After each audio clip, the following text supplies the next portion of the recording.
Hey, IT changemakers, and welcome to the DEX Show with Tom McGraw. Let's get into it.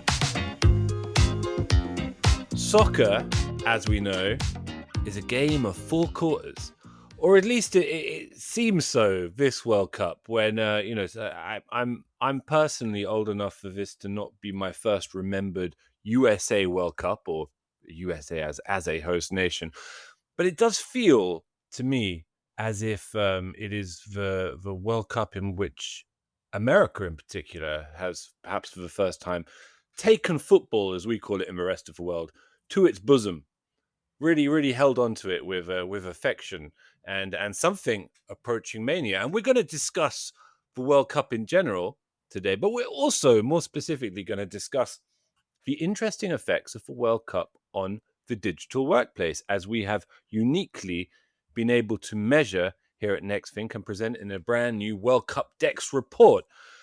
Let me welcome our very special guests to delve deeper into these topics. The first is returning guest, senior solution consultant here, Mike Lovewell. Welcome back to the show, Mike. Second time this year. Lovely to see you again. How are you? I'm doing well, Tom. How are you? Thanks for having me back. I'm well, thanks, mate. And does that describe you, Mike? Do you feel, well, first of all, do you feel that America has taken soccer into its affection significantly this World Cup for the first time? This is my external perception. I think so. I mean, even myself. So I'm based right outside of Boston. So I had the pleasure of interacting with the Tartan Army. Mate. Yep. Times, and it was unbelievable. I think the love that we saw from people visiting, specifically Boston, was very cool. And I think people do definitely have football or soccer fever now in the U.S., which I think is good for the sport. Very cool. And we'll come back to it. Okay, it's such an interesting topic. We're going to talk about it a little bit today. A bit of football chat, I'm afraid. Tune out if that doesn't interest you. Okay, this isn't the DEX show for you. And welcome for the first time to this show, my colleague and friend David Adelman. Welcome, David, our PR lead at Nexthink. We've been wanting to have you on the DEX show for a long time. It's lovely to have you, mate. Absolutely. Thank you for having me. Excited to be here. Superb. And David, an Englishman like me. Yes, living in Glasgow, so delighted to hear the Tartan Army is doing well in Boston. Or not anymore, but they were. Not anymore, but they were. They had a good time. Yeah. We heard from a lot of We heard from a lot of Bostonian colleagues about how beloved they were. What was your theory, Mike? Why did the Scottish and the Bostonians hit it off so famously? What happened? I don't know. I think we're not too dissimilar. I think potentially the love for a nice cold beverage maybe was part of the love story there. But I think there's that underdog mindset for both of those nations, or at least Boston in a sports way, that usually is the type of aura that we have in these matches. And I think it was just met with open arms, and all the Army definitely took part of everything that Boston had to offer, which was cool to see. Look, I don't want to get too conspiratorial about it, but I sometimes think the Scottish fans are trying to make the English fans look bad. You know what I mean? Like it's part of a vendetta. It's part of that historical vendetta between the two countries. You know, they're out there doing the charm thing, so that our sometimes stink bomb like effect on as we travel. What do you think, David? As a kind of I don't know. The Scottish fans have to do all that much to make the English fans. Yeah, the charm offensive is not what we're known for. Yeah.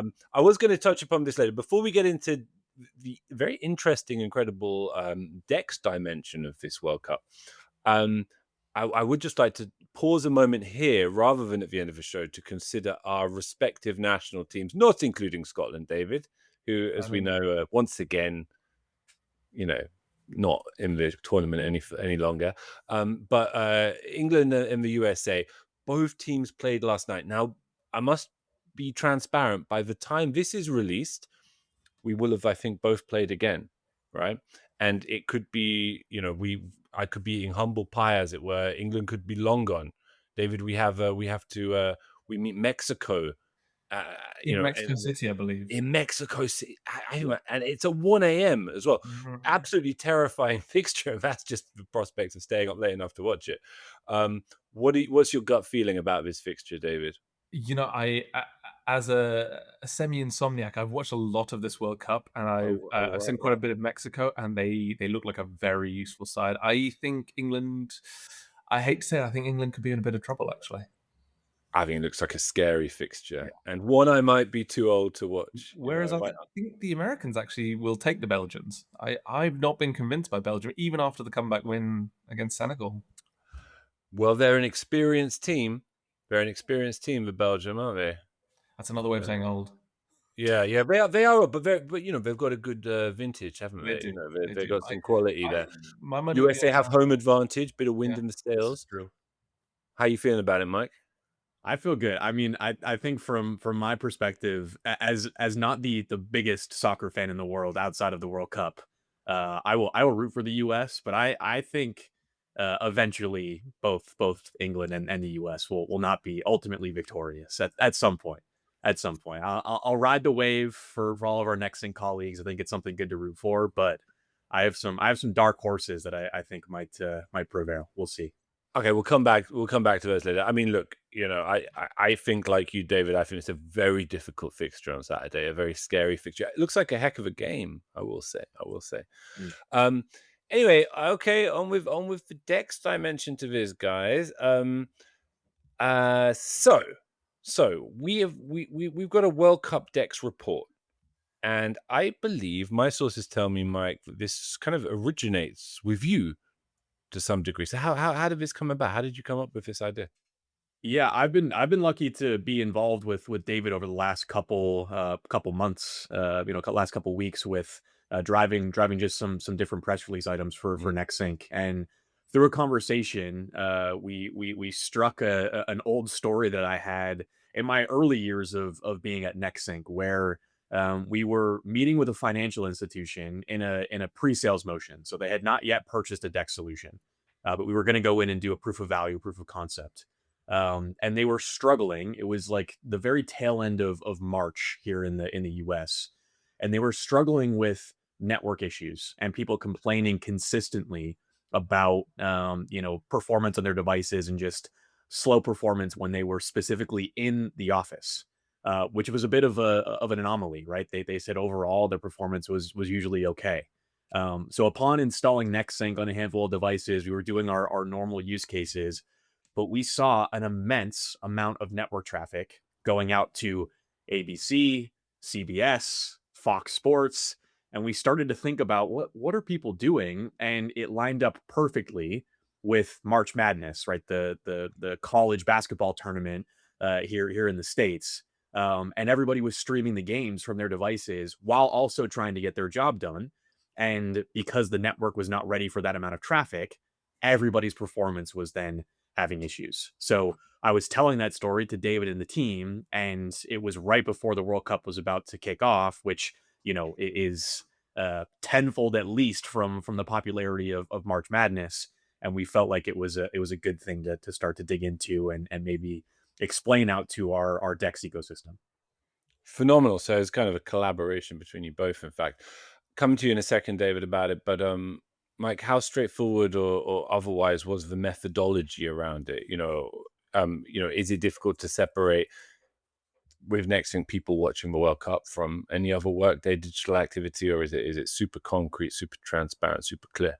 It's very clear, and it doesn't take a ton of configuration either, right? Because we can see all of the traffic going to those different domains, so CBS.com, ABC.com, etc.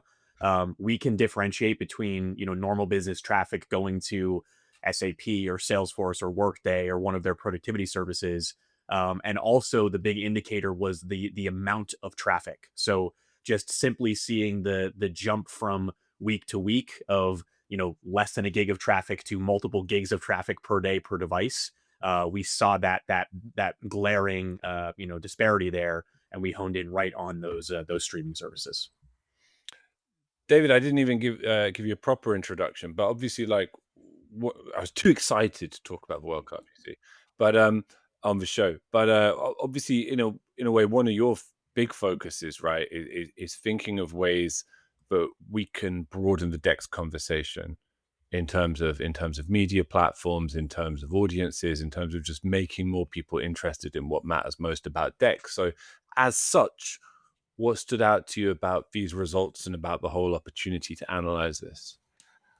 I think for me, the thing that was most interesting is the spillover effect, because if people are streaming a game, they will expect maybe that they're going to use up a lot of bandwidth and that their machine might slow down, which we definitely did see in the majority of instances. But the real story for me is that other people who aren't even streaming the game, their network is suffering. They are experiencing, albeit in the group stage, it was a lower level drop. But I think as the tournament goes on, and more people get invested, the burden on the network is only going to grow. And so that was the most interesting element of people who aren't even interested in the World Cup are still being affected by it in an office environment. And I think that when we spoke to Mike, it was the fact that until until the financial services company he mentioned brought in a DEX solution, they weren't able to identify this. They could see that the network was suffering, but they couldn't understand why. And I think it's that visibility and accuracy and accountability that's really interesting here. Very cool. And what do you think the results tell us from your perspective, David, about the definition of what a work day or a workplace even is in 2026?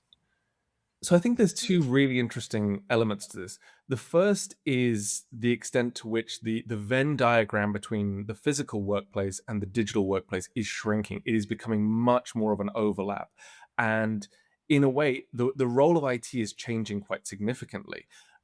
When I speak to customers, what I'm hearing is IT is solving a lot more problems that just weren't on its radar even a few years ago. Today, IT teams aren't just palming stuff off to HR and facilities. They have data, they have insight and expertise that means they need to be in the room making these decisions. And I think what it points to is the fact that IT support, people don't necessarily associate that as a particularly creative space. It really is becoming a very creative space because you need to be thinking laterally about, okay, well, why are we seeing this? What could be causing these problems, and how do we solve it? I think, to when Mike originally told us the story, the solution was bring in a giant TV, have everyone able to watch it in the office from one screen, so that we don't have 400 people all trying to stream from the same source, chewing up the network. That's not the kind of thing that IT was necessarily getting involved in, and now it's becoming much more part of their bread and butter. Is there a giant screen now at Nexthink HQ, Mike? Oh, there sure is. Is there? Multiple. Is there? Oh yeah. In the I lobby, never. there's a nice little LED screen, and there's some matches being played all across for sure. So this is our recommendation, Mike, for all the modern workplaces. You need a huge TV beaming sports all the time. What are we saying? I think my answer to that question is yes. I bet if there was space in the room, I don't know if the study of productivity loss would be that great if we're throwing every single game up there. But I do think, to David's point, the trickle down effects to those people who are not streaming those games, that is equally as important, right? I think that there are people who are obviously, and rightfully so, very very prideful. They want to watch their countries, during this time. And it is, it's not like it's happening every week, every month, every 4 years we get treated with this. But work still needs to get done. So if we can find that creative avenue to make sure that you're meeting both while keeping your network performing optimally, keeping the devices performing optimally, I do think in this, in the summertime especially, that is the right way to do it, right? You're making sure that your employees are still delighted and everybody else stays up and stays green, and that's true nirvana from my perspective. And we'll get onto. I'm interested in asking you next, Mike, in a moment, I should say, about Nexthink's capacities and how that made this research possible. But first of all, I wanted to just touch upon something David said a little earlier about how this kind of insight itself illuminates how IT's remit is changing and evolving. And that's something you must have a lot of firsthand experience of seeing as a consultant on the front line with so many customers across the last sort of 4 or so years, right? plus even. I know you told me the exact amount last time you were on the show, but it escapes my mind. It might 5 years, I'm going to say. Tell me, Mike, how have you seen that change, and how do you see those old silos between HR and IT and such like start to merge or evolve? Yeah, I think it's a it's a very interesting topic, and I think it still is a little verticalized. I think different parts of different businesses have a different appetite, but overall, I would say the sentiment is we want to make sure that our employees can get their job done in however or whatever fashion that looks like from their side, right? That is a sort of a joint effort from IT and from HR. So that digital experience, I think, is more at the forefront rather than just availability, right? Network performance, device performance. Those metrics are still important for IT, but I think the outcomes down to the user level and how they're feeling about the things that we're providing them, that seems to be more the conversation and more of the driving factors when I'm talking to a lot of these IT teams. I think the other thing to consider here is return to work, and more of an office based culture. I think happening in, at least in the US, I see a lot of organizations starting to go back to 3, 4, even 5 days mandatory in the office. And I think to make those things more palatable to employees, you are more interested in these types of community events, right? Things that give them a break from the actual work, and bringing in culture, bringing in sport, bringing in these different elements to make sure that they are taken care of and feeling that happiness. So it is definitely more of a joint effort, I would say, even in the last couple of years, since when I originally joined Nexthink. You might say, David, just to put this to you in turn, is like the notion of digital employee experience just becomes more holistically the notion of employee experience more generally, right? And with it, what we think of as IT's remit or HR's remit starts to blur. Absolutely. And I think, Mike mentioned the World Cup only happens every 4 years, but in a sense, what we're seeing is this is not a one-off. March Madness caused this. The World Cup causes this. We've got Wimbledon going on right now, so I'm sure there are tennis fans who are streaming, those matches. Sport is happening constantly, and that's just one outside influence that can impact the digital experience. And so it is a constant battle to stay ahead and stay on top of these kind of things. Absolutely. 100%, 100%. Mike, as I said, really interested to ask you about how this study illuminates what DEX, what Nexthink makes possible in terms of the visibility into the real patterns of productivity and friction in the digital workplace. Yeah, I think to summarize it, the user will find a way, right? The user will do what they want to do, and I think there's an old acronym of problem exists between keyboard and chair. This person right here, if I want to watch something, I'm going to do it, and I have access to the internet, so I'm going to go out and stream that game. It's probably not something that IT would overall predict, right? There are knocks and all of these metrics of visibility to measure availability and performance and trending metrics that they have without a DEX solution. But it does not do a good job of predicting and understanding these real time events, right? Things that are impacting users right now in real time, and getting the actual true understanding of what's causing it, right? What are these users trying to do that our technology, our service offerings, what we're providing to them is prohibiting them to go out and do that. So I think Nexthink is uniquely positioned in this case because we are sitting on every device, right? We're looking at user behaviors and user activity, not from an overall, big brother or surveillance standpoint, but it is true performance, right? There is CPU impact, memory impact, network impact that we talked about here, that will start to impact your device and other users that are on that shared network. And without a DEX solution, without Nexthink in place, it really is a blind spot, right? You're going to be that FinServe company that was just hearing murmurs of poor performance, and they were all chasing each other around, blaming the network team, saying that they changed something, right? That's happening out there in the ecosystem. But it's as simple as deploying Nexthink on these devices to get that level of depth and notice that something is different, right? What Mike is doing today is different than what he was doing last week. Okay. What are those differences? Nexthink can identify that very quickly and then show exactly what the user is going out and trying to do. So I want to double down on what David said, right? It is not unique to, just streaming, the World Cup, right? Or any sporting event. I think naturally users are going to try and install applications that they want to use, that they might use in their personal life, right? There's all of these different nuances that Nexthink can detect those anomalies, give the information to IT, and then they have the opportunity to remediate or make some decision off of it. 100%. And it really illuminates, as well as a story, something interesting, maybe from your perspective specifically, David, which is, traditionally, anyone working in the PR side of house with something like DEX will have been concerned about communicating that this isn't, as Mike says, a big brother technology. It's not a surveillance technology. It can show you all kinds of insights into user behavior. But I think what this story illuminates is what the 21st century workplace is really all about, which is treating people like adults, accepting that there's a rhythm to work and leisure, which isn't what it used to be. It isn't 9 to 5 and on or off duty, on or offline, on or off duty.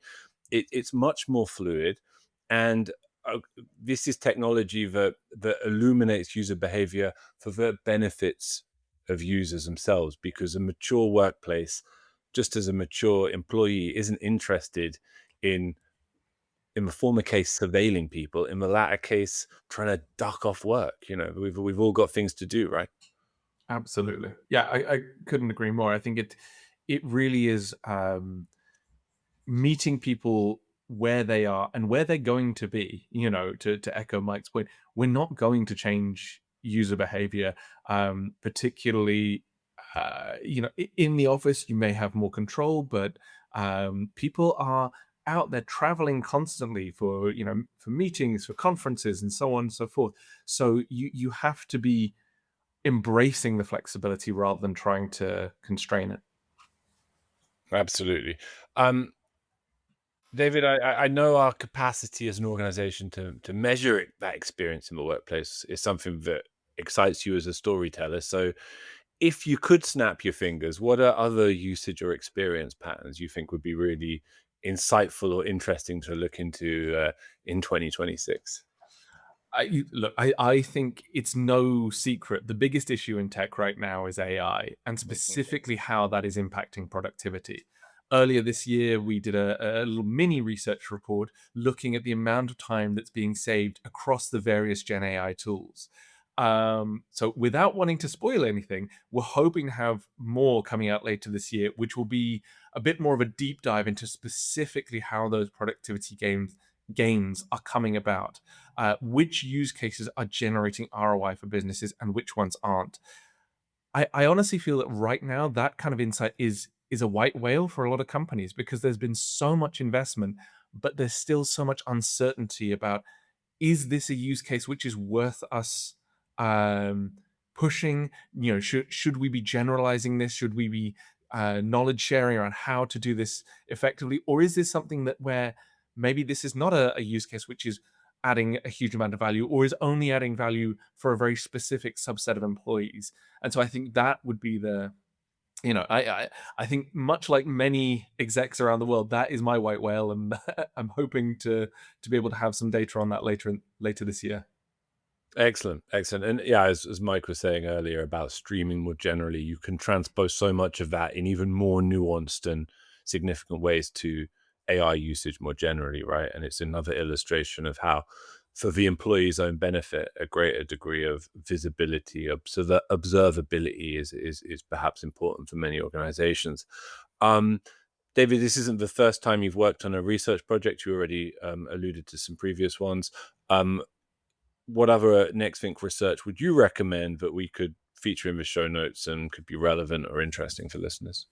Sure. Well, there's actually a couple, and as I mentioned earlier in the show, one of the things that really fascinates me is how the role of IT and IT operations is changing. So two that I would suggest could be really interesting for people to check out. The first is the Death of the Service Desk report that we did in 2024, because that surveyed frontline IT workers, and they themselves are clearly anticipating that their role is changing rapidly. It's becoming far more experience focused.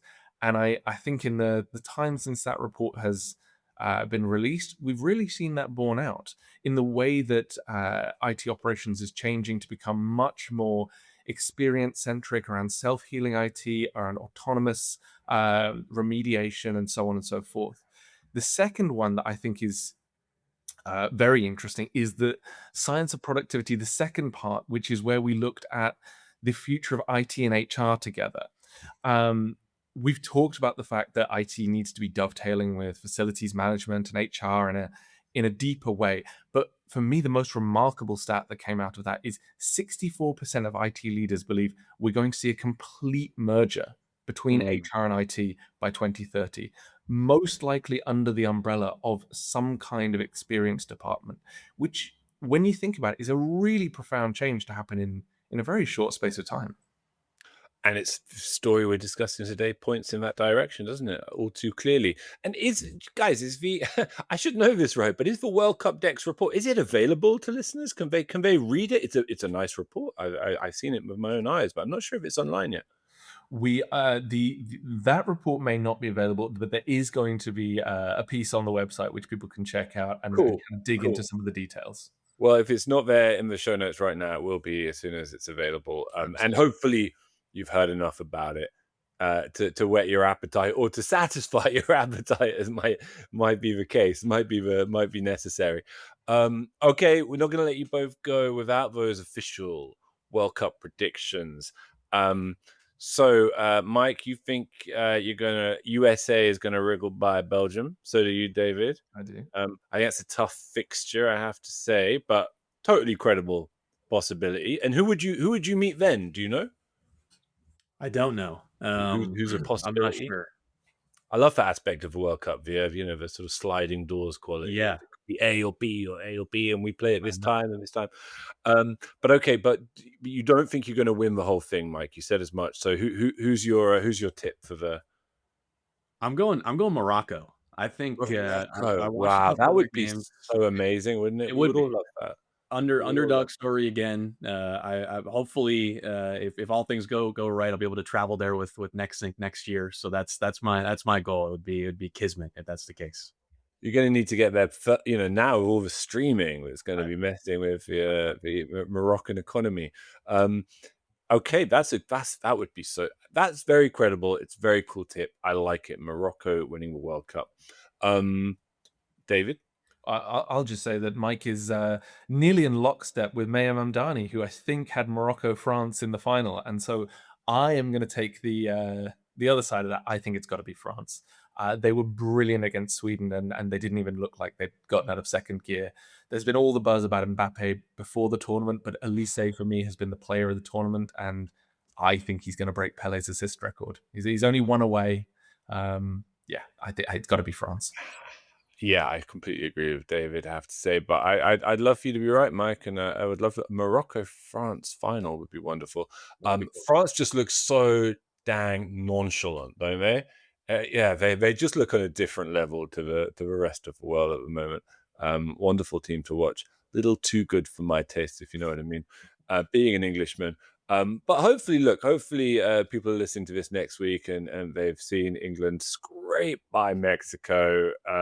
Perhaps not, though, and fair play to Mexico if that's the case. Guys, wonderful research. Please keep it coming. And great to see you. Great to have you back, Mike. Great to have you on the show for the first time, David. See you guys soon. Absolutely. Thank you so much. Thank you. Take care. That's it for this week's Deck Show. We'll be back next week. And if you don't already, be sure to follow the show so you don't miss an episode. Until next time.